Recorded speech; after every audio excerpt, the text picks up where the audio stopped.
tutti ragazzi, vabbè, se facciamo il pan focaccia insieme, la focaccia alta, come la chiamate voi? Io quando faccio il pan focaccia mi piace metterci un pochettino di farina di semola, perché me lo rende, a parte lievita molto prima, però me rende un pochettino friabile, insomma mi piace. Ci servono 400 grammi di farina 000, quella che avete in casa, 150 grammi di farina di semola. Io vi ho detto ci metto la farina di semola, però se la volete fare tutta quanta di farina bianca perché la farina di semola non l'avete, fate 550 grammi di farina. Se ce l'avete metà 00, metà Manitoba meglio, se no vabbè pure insomma 000. Allora mescolo i 150 grammi di farina di semola con i 400 grammi di farina, aggiungo una bustina del mastrofornaio, il lievito di birra disidratato, 7 grammi. Se non avete il mastrofornaio e volete utilizzare il lievito fresco, un cubetto di lievito fresco. 2 cucchiaini di zucchero. Vi chiedete che serve lo zucchero? Perché attiva la lievitazione e io lo metto in mezzo, direttamente in mezzo alla farina. Poi do una bella mescolata e quindi mescolo farina di semola, farina bianca, lievito e lo zucchero. E la farina è pronta. Questo è tutto qua, polveri. Liquidi: 150 ml d'acqua, 150 ml di latte tiepido, un cucchiaino di sale, 100 ml d'olio di semi di girasole che corrispondono a 90 grammi più o meno, quindi misurateli come vi sta più comodo. E poi inizio ad aggiungere la farina poco alla volta.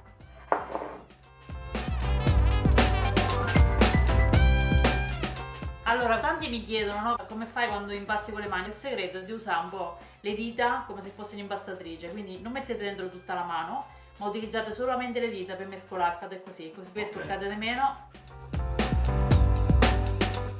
Quando l'impasto è più consistente lo metto sul piano e continuo ad impastare qui sopra. Quindi continuo ad impastare sul piano del lavoro. Girate l'impasto sempre su se stesso.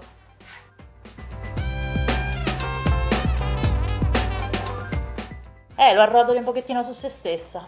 Poi la giri da quest'altra parte.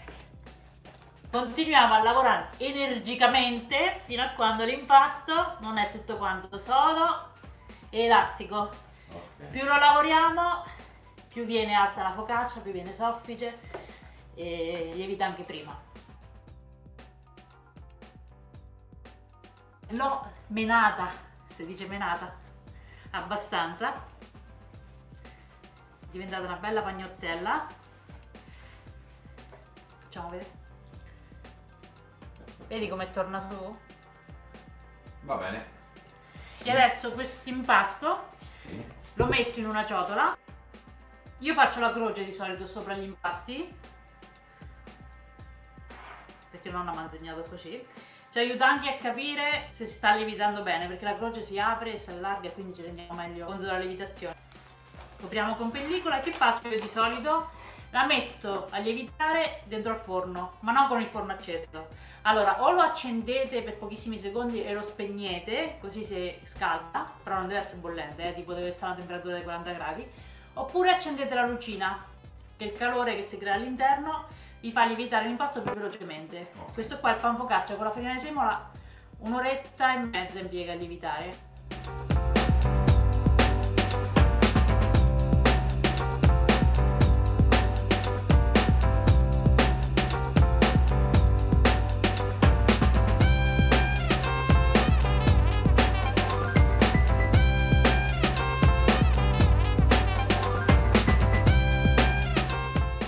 Allora sistemiamo l'impasto in una teglia da 28 cm che ho già oliato e ci ho messo un pizzico di farina. Cercate di farla più o meno alta, tutta uguale.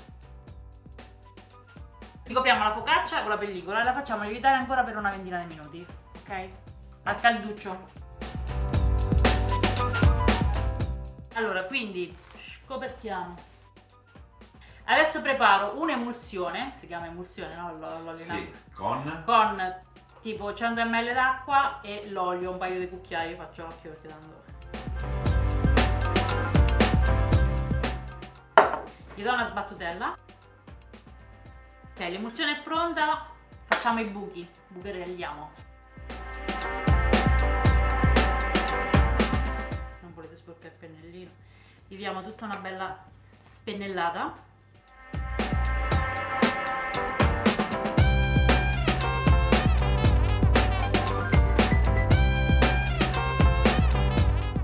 Un po' di rosmarino ci mettiamo sopra. In forno a forno caldo, 180 gradi col forno ventilato per 25 minuti, 190 gradi col forno statico per lo stesso tempo.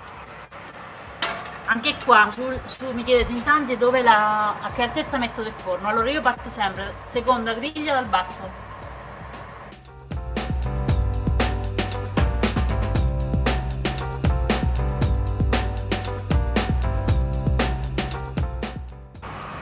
Allora, puoi mettere sopra olive nere e verdi, pomodorini pachino tagliati a metà, tipo il timo, origano, anche un po' di peperoncino, lo fai proprio tutta speziata, no? Che quando la mangi c'è sotto che è sciapetta e sopra che è tutto saporito.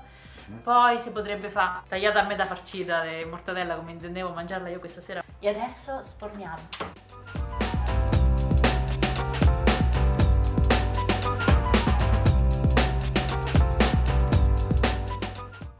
Vedi come è fatta sotto bene pure?